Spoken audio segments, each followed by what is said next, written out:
Hello my friends, welcome back to my channel in the new video, and this is a part 2 of the sedation analgesia and NMBs. So last time we left with the non-pharmacological means, and this time we start with the pharmacological aspects and the options what we have. So as we know that the sedation will take care of the amnesia, hypnosis, and it can also act as anxiolysis, uh, along with the analgesia as we know. And the sedative options are of course benzodiazepines, propofol, and of course opioids, which are the mainstay of the analgesia in ICU.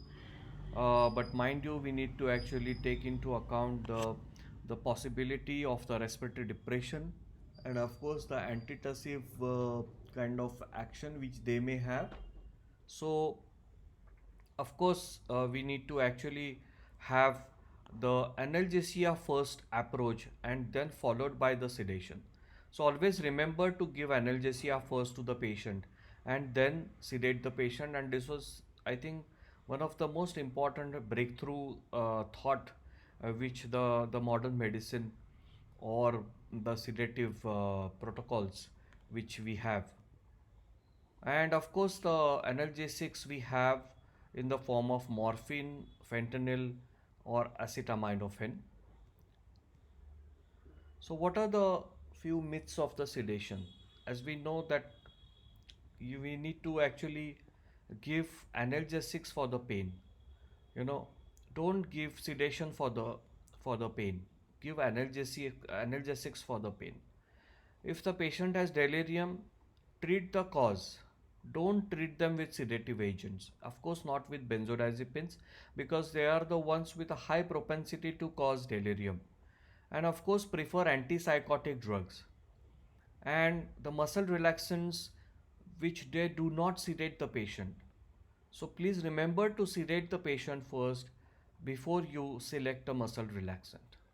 So these are probably some of the myths, and we need to crack those myths in the present day critical care medicine. Also, avoid over sedating the patient. You know, most often we find that when the patient is not ventilating properly, or we have a problems of asynchrony or a desynchrony, there is a propensity or a tendency on a critical care specialist who is looking after the patient to over sedate the patient. So please actually avoid any over sedating the patient in the ICU.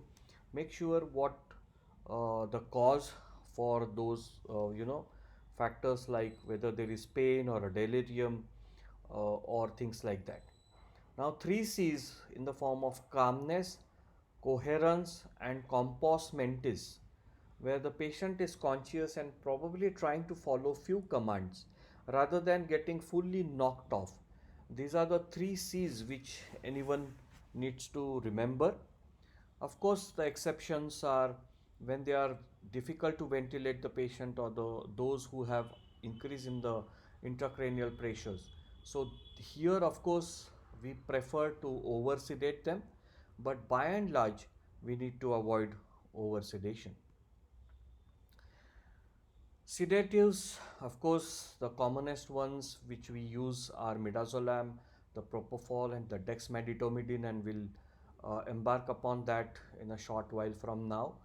And this is a triad of sedatives, the delirium or the hypnotics, which are used against delirium in the form of either haloperidol, risperidone, or qutipin, and of course analgesics for the pain in the form of morphine, fentanyl, and acetaminophen. So these are the conditions, and these are the agents which are preferred. So CPOT is something which we all need to know, which stands for Critical Care Pain Observation Tool, and they take into account various indicators like facial expressions, body movements, muscle tensions, the ventilator compliance or vocalization, and we have the scores depending on the on the description, or whether how intensely those indicators are being observed. And these are the guidelines which came out in critical care medicine 2013, and majority of my talk is taken from these guidelines, the clinical practice guidelines for the management of PAD, that is pain, agitation and delirium in adult patient in intensive care unit. And this is a snapshot of the various sedative agents and the properties, like benzodiazepine in the form of midazolam. As you could see that they have this effect of the prolonged weaning, they have respiratory depression, they have cumulative effects, and of course a delirium, and this is the important factor. They will have some effect on amnesia and relative cardiostability, which is probably an advantage. So the plus sign is actually an advantage, and the cross sign is probably a disadvantage. So talking about the propofol, yes, it has a prolonged weaning effect and the respiratory depression, the delirium, but it has a rapid onset of action, and of course amnesia, which is not seen with these patients. Opioids, as we know, that they have respiratory depression, cumulative effects, constipation, delirium, but of course they have analgesia as one of the important advantage to them. Dexmedetomidine may not have effect on the respiratory depression, or they don't cause delirium, so this is an important agent where we can prefer this in the patients who have delirium. They have rapid onset, easy arousability, which forms an important kind of uh, aspect, and with relative cardiostability and analgesia, which forms the advantages of dexmedetomidine. So if I have to take two take homes, one is don't give midazolam in delirium. Prefer opioids when you need analgesia as well as sedation as one agent. Uh, Prefer dexmedetomidine in patients who have delirium, and of course prefer delirium in patients who we need to wean quickly, because they have easy arousability and the patients are oriented without amnesia. So these are few of the couple of clinically relevant points from this particular slide. Talking about dexmedetomidine, and this was a JAMA article which was published way back in 2009, which compared dexmedetomidine versus midazolam for sedation in critically ill patient, and this was a randomized controlled trial. This was a bolus dose of dexmedetomidine 1 microgram per kg, and this was of course the continuation dose of 0. 0.2 to 1.4 micrograms per kg per hour, and versus midazolam, and this is the dosing for midazolam. And what they found was dexmedetomidine has less time spent on the ventilator, less delirium as we just now saw, and uh, cardiostable, so less tachycardia, less hypertension, but yes, there was no mortality benefits. And this was a NEGM, which was also showed in NEGM in 2019 subsequently. So of course, yes. If I would say that dexmedetomidine will cause easy arousability, you can interact with the patient. In a non-ventilated patient, they can keep the patient in comfort. It will cause decreased shivering and less delirium. And this was published in the very recent SCCM guidelines in 2025. Now, this was another review of dexmedetomidine as a sedative agent in the intensive care unit, which was published in the Drugs Journal 2015. So it has a shorter time to extubation, and shorter duration of mechanical ventilation, easier arousability, more cooperative patients, and better to communicate, less likely to cause delirium, and of course acceptable tolerability profile, and of course cardiostable properties. So all these probably will point towards advantages of dexmedetomidine, and of course as it we know that it will cause less delirium, as has been emphasized in my earlier slides. How about the dexmedetomidine for the prevention of delirium in elderly patients after a non-cardiac surgery? This was again a randomized controlled trial, a placebo-controlled trial, which was published in Lancet 2016.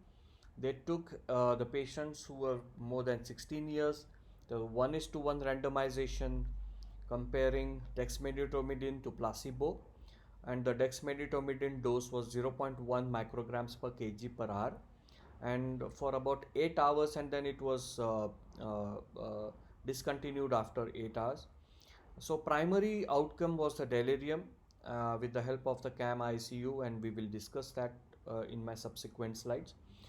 In about 7 days in the post-op period, and this was a period where they took the patients from August 2011 to November 2013, so about more than 2 years. And what did they found? That of course, in the patients who were elderly of more than 65 years of age, prophylactic dexmedetomidine will decrease the chances of delirium in about 7 days in the post-operative period, which is the most high chances of having delirium in this particular period. So it is reasonably safe, and as you could see that this is of course a cardiostable drug. What about fentanyl? The evidence is 1C, and as we know that it is a opioid analgesia with a dose of 1 to 2 micrograms per kg as a bolus, followed by 1 to 3 micrograms per kg per hour as an infusion. The advantages being it is rapid action, it is quite potent, uh, cardiostable, less chances of hypotension, lipophilic, and it will probably sometimes cause chest wall rigidness. The newer analog of fentanyl, the remifentanil, which is ultra short acting, and as you know that the dose of 1.5 micrograms per kg, followed by zero point 0.5 to 15 micrograms per kg per hour as a infusion dose. So if you have remifentanil, in few cases, because it is ultra short acting, you can actually prefer remifentanil. What about propofol? The evidence is 2B, and as we know that it is anesthetic sedative agent, especially in ICU when the patients are of multi-organ failures, the sepsis, septic shock. You try and avoid boluses, especially in ICU. So the bolus dose uh, is avoided in ICU, and then the infusion or the maintenance dose of 5 to 50 micrograms per kg per minute, and you have to titrate it every 5 to 10 minutes. It is a potent, rapidly active action agent with rapid awakening. It will decrease ICP and cerebral metabolism. It has an anti-epileptic action. It reduces shivering and rewarming in a post-CPR patient. So sometimes, yes, personally, I have a predilection to use propofol in patients who have seizures, especially in a post-trauma, who does not have any threat of hemodynamic stability. Those patients tolerate propofol quite well. You need to look for bradycardia, hypotension, respiratory depression, decrease in the myocardial contractility, sometimes propofol infusion syndrome. You need to actually see for IV site irritation, and it will probably cause increase in the triglyceride level because of its lipophilic characteristic. So this is about the propofol. And these are the snapshot of the sedative agents, and we have actually seen that. What about ketamine? A very interesting agent, and it has been termed as dissociative anesthetic agent. It maintains the hemodynamic stability, and it does not inhibit the protective reflexes. So again, the patient can be awake, alert, can be aroused with ketamine, especially in the operation theaters or the post-operative analgesia, and the perioperative period as well. In the emergency room, as we know, especially during the COVID times, and I'll share a paper which talked about the past, present, and the future of ketamine. We used ketamine quite often during COVID times, and of course, the translation of this agent into ICU as an induction agent, or delayed sequence intubation, or peri-procedural sedation. And IV infusion in ICU for refractory status epilepticus or severe bronchospasm can also be thought of, and probably we are seeing some signals towards more and more use of ketamine in ICU, which was not the case before. And whether the infusion of ketamine in ICU caused delirium, It's debatable, it's controversial. There is some data which says that it may cause delirium, and as we know that in COVID times we have used a lot of ketamine. There were 9 randomized studies and the 2 systematic reviews and meta-analysis, which has a which lacks the high quality evidence as infusion in ICU. So there is no well-designed studies at present point in time of ketamine to be used as an infusion in ICU, and more data, more and more randomized controlled trial are needed to kind of very comprehensively laid down whether we can use ketamine in ICU. But at present point, I would definitely use as adjunct infusion. And this was a paper which I was talking to you about, the ketamine sedation in critical ill patient, and this was an editorial which was published in 2024. The dose which was used as 0.25 to zero point 0.5 milligrams per kg.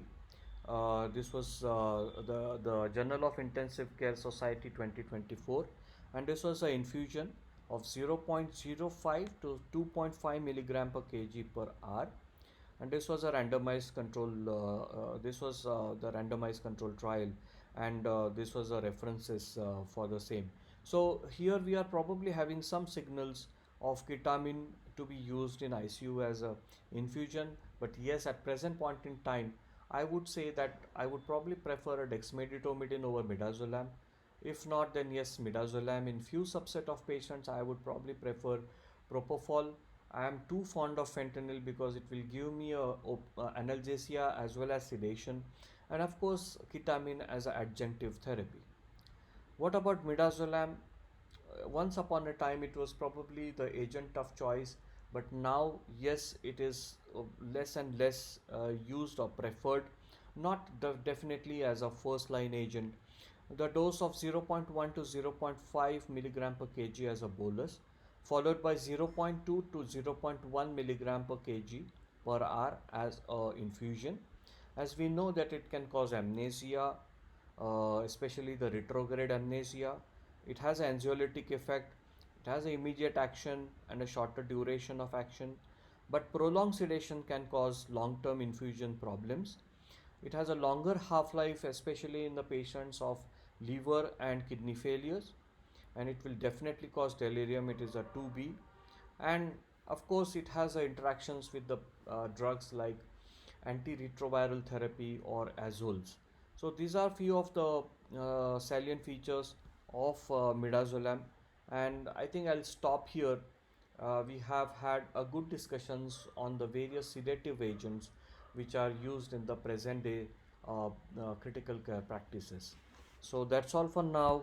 Let's meet in my next video on the part 3 of this same series. So bye bye and take care.